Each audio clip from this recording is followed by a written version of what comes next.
Well, thank you, everybody. I imagine you can hear me and see my first slide. I have 15 minutes where I have to describe the entire structure of the universe. We'll see how far we can get here. And in particular, I want to emphasize, and the theme here is how observations of how galaxies are clustered with each other give us understanding and hints of our current cosmological model. So let's look at an astronomical image like the one on the previous screen or this one here. And what we see when we take a picture of the sky is everything in 2 dimensions. It looks like as it were, a flat piece of paper, or if you look at the whole sky, a dome, sometimes called the celestial sphere. We really only see 3 dimensions. We do not have any depth perception when we look at an image like this. And in fact, in an image like this, there are both stars. If you can see my cursor, I'm pointing at a few stars in this field, which may be at distances of a few thousand light years, practically next door, if you're an astronomer, to distant galaxies, which may be tens or hundreds of millions of light years, some of these fuzzy dots that we see here. What's shown here is a representation over a very large chunk of sky. This past one was a zoom in of a small piece of sky.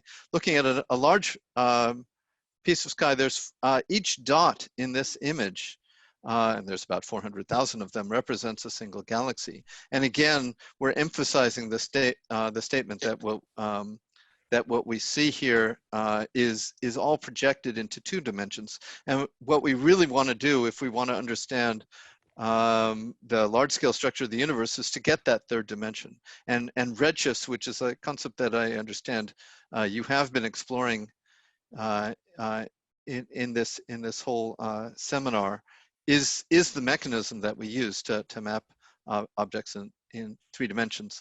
I noticed someone asked a question earlier, where do all these data come from? The pictures here, the last 3 pictures indeed, have all come from data from what's called the Sloan Digital Sky Survey.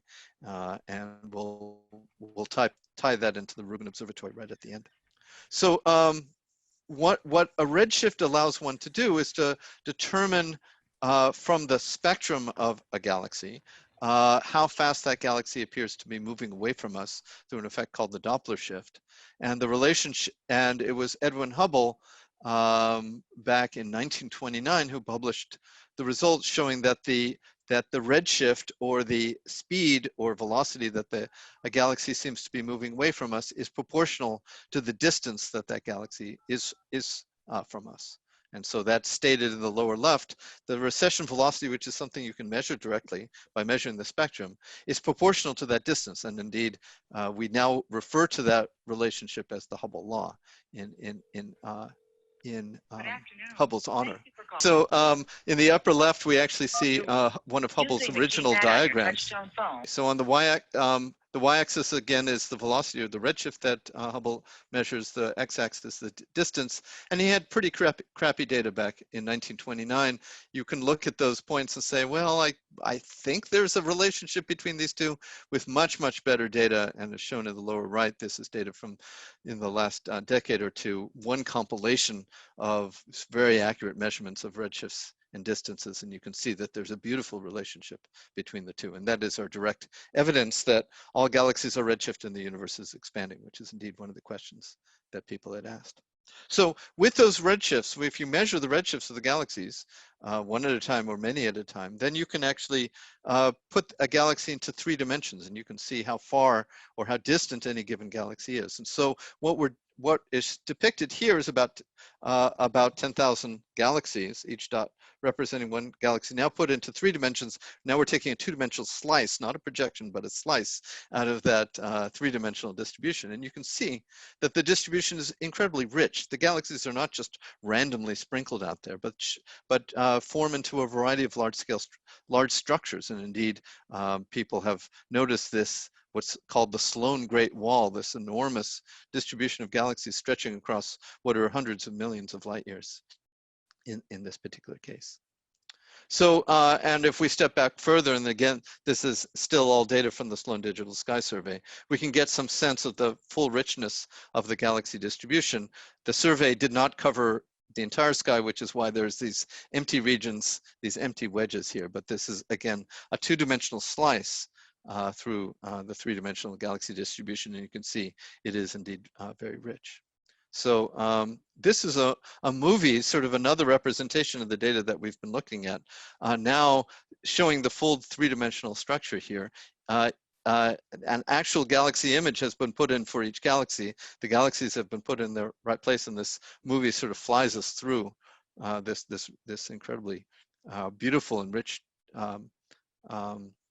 structure that one sees. And you can see that there are regions where galaxies are very clumped together. We call those clusters of galaxies. Other regions that are almost completely empty, we call those voids, and so on. And we could spend quite a lot of time looking at this movie, but I have limited time, so let me just go on. But you can see, you can get some sense of the richness of the galaxy distribution. So, you know, as astronomers, as scientists, we want to ask, well, what's going on? Where did all this rich structure come from? And to do that, we really want to look at a different kind of map. And as I think you know, the universe is expanding, which meant that in the past it was much denser than it was today. It was much hotter than it was today. And one of the things that hot things do is that they glow. They give off energy, what's called thermal radiation, or thermal energy, or black body radiation. Those are all sort of equivalent terms. So anything that's sufficiently hot will glow. And it was realized first in the 1940s, but then discovered in the 1960s, that if the universe was once very hot, then that the radiation, the light that the universe gave off because it was hot, will not have disappeared. It should still be there. Hot things give off light, and so we can hope to see that. This prediction was actually confirmed in a serendipitous discovery by these two gentlemen, Arno Penzias and Robert Wilson, in 1965, saying, we used this telescope, you can see radio telescope in the back, and we saw evidence of light coming from all directions that indeed people very quickly realized was indeed the leftover heat from the early stage of the universe. So in pictures that I'm about to show, what the statement is that this comes from all directions. So we want to look at the full sphere of the sky. We've talked about the celestial sphere, and so we have to make pictures that involve the whole sphere. So we're going to take a globe, as it were, which is a spherical shape, and turn it into this egg shape ellipse that you're seeing. So pictures that you're about to show represent the full sphere of the sky in this elliptical shape. So that just sets the context there. So here is a picture of what was measured from the cosmic microwave background. The statement, as we've just heard, is that, as Artis was just saying correctly, the Big Bang happened everywhere at once. There is no center to the universe. And so the cosmic microwave background, CMB, is coming to us from all directions. And therefore, one would expect that the intensity of that light that's coming to us from all directions should look exactly the same. And here it is, you know, in some sense, the most boring map in the world. It's the accurate measurement of the intensity of that light, here expressed in temperature units. It would take a little digression to explain that. Basically, the leftover temperature of the universe as measured over the entire sky. Beautifully uniform, just as we would have predicted. So then you say, well, okay, well, that's kind of cool. But the universe, so the statement is that, as already been hinted, the light from the early universe, we're seeing it, as it turns out, at a time when the universe was about 400,000 years old.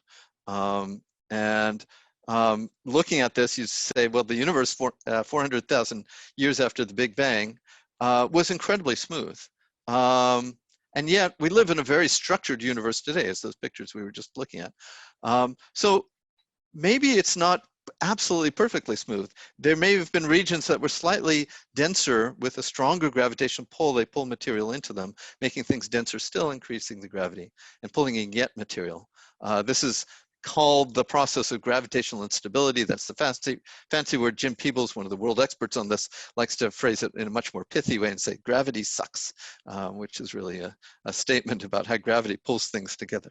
So indeed, hidden in that smoothness of the CMB must be some very, very low level, subtle fluctuations or undulations from which the current structure of the universe arose. So basically, we want to go back to this picture and crank up the contrast and see what's going on. And so here, the upper panel is the original picture, and these data come from a satellite called the Cosmic Background Explorer, or COBE, and these maps came out in the early 1990s. The upper plot, again, is the one you had seen before. We crank up the contrast a lot. There's an overall pattern, which I don't have time to describe, which turns out to be due to the motion of the Earth relative to the universe as a whole. There's a lot to unpack in that statement. But if you correct for that or take out that piece, what you see remaining, there's the band across the middle, the bright band is actually the Earth, is the Milky Way in which we're embedded. That's a detail, but the blue and green and red above and below the bright red bar are the intrinsic fluctuations in the cosmic microwave background that are at the level of 1 part in 100,000. And these in a soundbite are basically the fluctuations out of which the large scale structure of the universe grew. So this was 1992 state of the art. We've made a little bit of progress since then. This is now about 10 years old, the Wilkinson microwave anisotropy probe. There's actually a more recent satellite that did it even better. But here is a representation now corrected for the effect of the Milky Way, which is why you don't see that bright band across the middle. And now a highly accurate map of the fluctuations in the cosmic microwave background. So it is not perfectly smooth. It's awfully smooth. 1 part in 100,000 are sort of the level of the fluctuations, but cosmologists are very interested in trying to understand how the relationship between this and the modern day structure that we see in the distribution of galaxies. So indeed, let's explore that. I had already described Jim Peebles' gravity sucks idea that says that dense regions will become ever more dense as the gravity, as they pull in material around them. And here's just a very series of slides from a computer simulation that shows the distribution of matter clustering under the effects of gravity. In these series of snapshots we're about to look at, we've taken out the effect of the expanding universe. So the boxes are not getting bigger and bigger. They basically have corrected for that detail. But as we go forward, we see that things get ever more clumped as time goes on. And you can see that when you model this process on a computer, you start getting a distribution of, in this case, dark matter that is reminiscent of that structure that we had seen in the galaxy distribution. So indeed, people do more than look at pretty pictures, pretty though they are, and try to come up with statistical measurements of the structure in the cosmic microwave background maps and measure quantities called correlation functions and power spectra. And there's a variety of technical terms that we can describe that that quantify in some detail what the nature of the clustering of both the galaxies that we can see in the present day universe and the fluctuations in the early universe are, and try to relate the two. And that whole program has been enormously successful. So here is a plot from a paper that was released literally last week. This is the current state of the art of measurements of the cosmic microwave background. Without going into technical details, the x-axis in this plot measures the range of scales over which we're measuring clustering. You look at the upper axis, you see 90 degrees on the left-hand side, 0.05 degrees. We're going from large scales to small. That's the quantity on the x-axis. The quantity on the y-axis is measuring, actually, as it turns out, a variety of different quantities that are related to how strong the clustering is on that scale. The various dots are measurements from a variety of different experiments. The brand new one that was published literally last week is the so-called Atacama Cosmology Telescope, ACT, which was, those are the red points that you see, and this paper was showing these latest results. And the line that goes through the points is the theoretical prediction of our modern cosmological model. And you can see that the data in the model are in exquisite and beautiful agreement. And of course, a full explanation of what's going on in this graph would take an hour or more to say all the wonderful things that are going on here.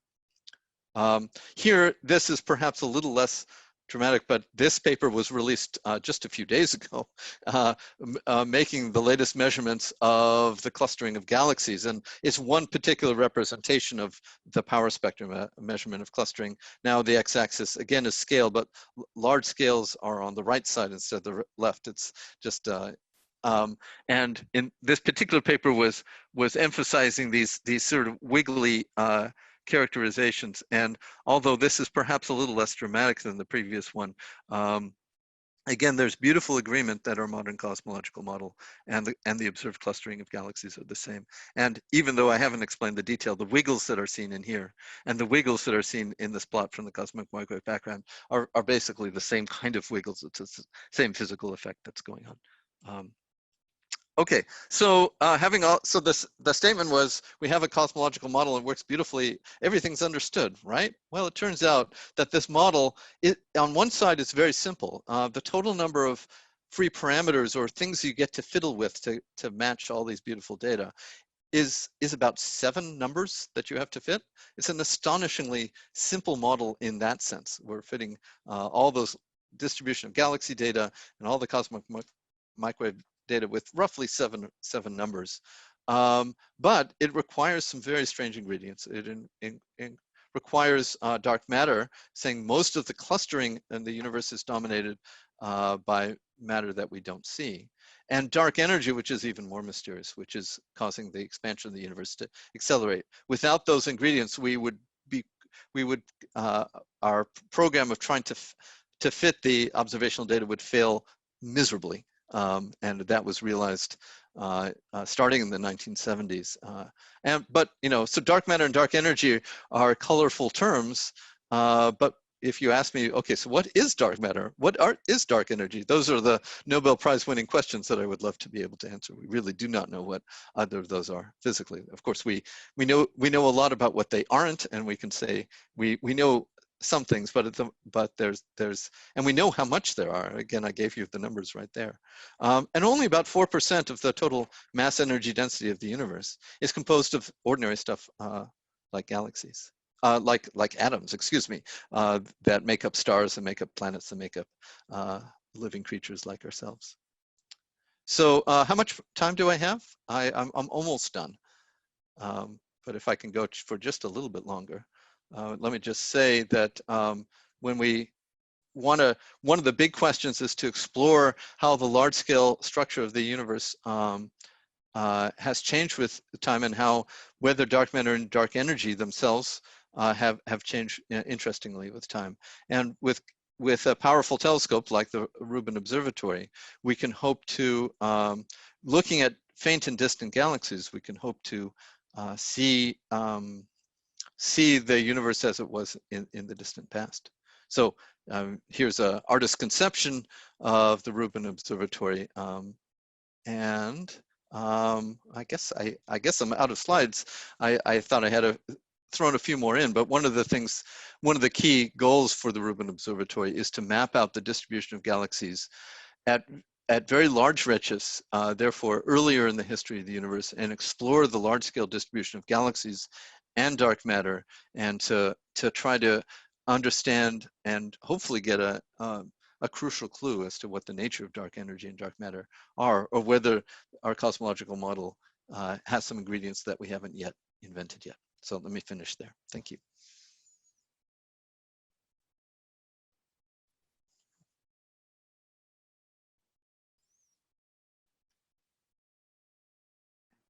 Thank you, Dr. Strauss. We do have a few questions from the chat box, and the first question is from Jarvis. He says, why are there periodic oscillations in the scale of the clustering you showed on the previous slide? Ah, yes, so those oscillations that you see here, and indeed it's basically the same physics that gives the oscillations here. The technical term are baryon acoustic oscillations. Those ultimately arise from sound waves that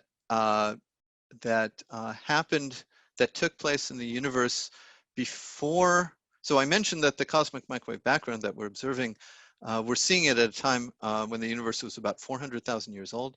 That number, that comes from the time when the universe cooled enough for neutral atoms, ordinary hydrogen to form. Before that, it was too hot, and the atoms were torn apart into the constituent protons and electrons. At that time, when the universe, before 400,000 years, and indeed somewhat before that, sound waves could actually propagate through the coupled photons, the light, and the ordinary matter in the universe. And those sound waves are basically imprint themselves onto the cosmic microwave background, and indeed on the galaxy distribution as well. And by measuring that in detail, we can understand the physics of those sound waves, and actually gives us key clues as to how much dark matter and dark energy there is. Perfect, thank you. We have time for two more, and then one is from Rosemary, and although I believe artists might be able to assist with this one as well. I vaguely remember some online tool that lets you vary the percentage of dark matter, dark energy, and see how the oscillations change and the power spectrum changes. Is there an educational tool like this? I have seen such things, but I can't quote them off the top of my head. Maybe artist knows more. Yeah, and artists, feel free to jump in the chat box if you can think of one.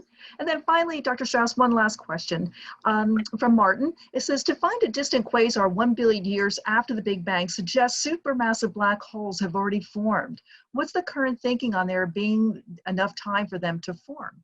Oh, that's a good question. Okay, so I didn't have a chance to talk about this. So as I guess artists pointed out, one of the things I like to do is go find distant quasars. Quasars are, I'm just repeating the context of this question, quasars are powered by supermassive black holes, hundreds of millions to billions of times the mass of the sun.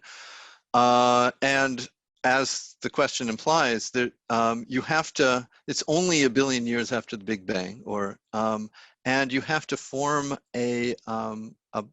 such a massive black hole in that relatively short amount of time. Again, the early universe, let's go back to the early universe, 400,000 years after the Big Bang, the universe is almost perfectly smooth. The deviations from perfect smoothness are 1 part in 100,000. A black hole is the opposite of perfectly smooth. It's the densest thing you could possibly imagine. And so how did the universe go from this to forming those black holes? This is a big question. I don't have a full answer to that. Every time the astronomers find quasars, and therefore supermassive black holes, at ever higher redshift, therefore ever earlier in the history, they make this question ever more pointed. When we first started finding quasars that were only 1 billion years after the Big Bang, there was the people who do these models for a living thought that they could explain that. As that redshift record has crept upwards, so now the current record is about 750 million years after the Big Bang, and the black holes that power them are about 1 billion solar masses. The question is getting ever more acute. So this is all to say, I'm not going to give you a single clean answer to this question, but it is a good one. Thank you very much, Dr. Strauss, for all your time today. Artists, we'll give it back to you. Thank you very much. I should stop sharing, I guess. Yeah, so I appreciate your time. We're getting a lot of nice comments in the chat about how this is a fascinating and great talk. So I believe, I don't know if we've talked about this, but have you made your slides available to me so that we could? Yes, I sent you an email with them, and yes, I don't think there's anything top secret. I think everything is public, so yes, everyone free to share them. Great. Okay, thank you. And I will post those later today, just so everyone knows. Okay, all right. Very good. Okay, so is there a reason for me to stay around, or? You do not need to. Okay. You're welcome if you want, but you're certainly welcome to leave as well. Okay, I do have other things to do. So thank you all. Goodbye. Thanks. Goodbye.